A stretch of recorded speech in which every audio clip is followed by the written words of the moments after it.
Hi everyone, this is Samantha Rose Hill, and this is week 2 of Eichmann in Jerusalem. So I'm going to walk us through Hannah Arendt's argument about Eichmann, and then we'll take a look at a couple of the passages. So what does justice, so we have two primary questions.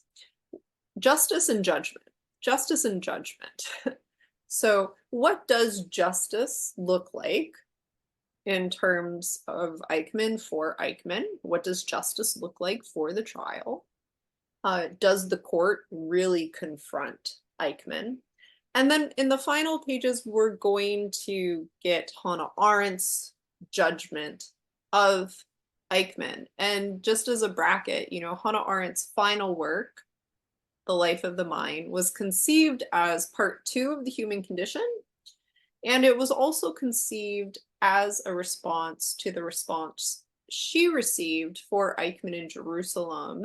And she wanted to use the text on willing and judging in part to think about the question of whether or not it's possible to prevent evil doing in the world. And she argues that if it is possible to prevent evil doing in the world, then that must happen somewhere in the individual, in their thinking process.